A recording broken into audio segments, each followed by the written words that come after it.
Hola mis amigos del cine, yo soy Jerónimo Rivera y hoy vamos a hablar de la segunda parte de los personajes cinematográficos. Linda Seger plantea también personajes secundarios o de apoyo que son fundamentales para que la historia tenga realmente consistencia. Este tipo de personajes funcionan tanto para el cine como para la televisión y básicamente tienen que ver con el rol, con la función que cada uno de ellos cumple dentro de las historias y cómo la conjunción de todos ellos hacen que la historia sea realmente sólida. También es muy importante aclarar que un mismo personaje puede tener varios roles dentro de una historia y esto no está para nada mal. Entonces vamos a ver algunas de estas categorías. Primero, hay personajes de contraste. Estos personajes de contraste son importantísimos porque hacen el contrapunto al protagonista. Entonces si tenemos un protagonista muy limpio, vamos a tener uno de contraste muy sucio y viceversa. Este es un personaje muy importante porque da de alguna manera un balance a lo que es el protagonista y contribuye a acentuar mucho más su carácter.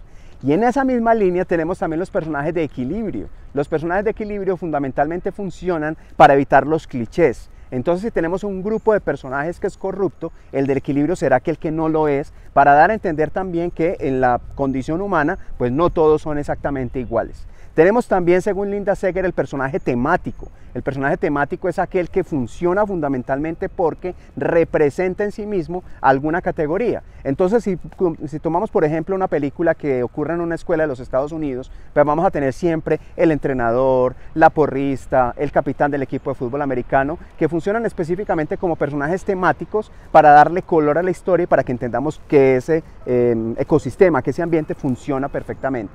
Tenemos también otro personaje que es el punto de vista, que es el personaje que en lo que dice y hace refleja, entre comillas, la posición editorial de la película.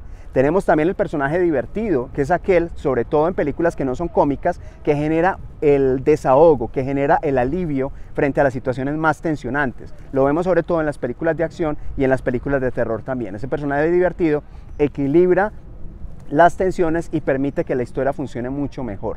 Tenemos también el personaje confidente, que es ese personaje que está al lado del protagonista para fundamentalmente depositar en él la confianza, para que le dé consejos al protagonista, y yo le llamo también el personaje antimonólogo, porque es el que permite que el protagonista exprese lo que siente sin necesidad de acudir a hablar consigo mismo.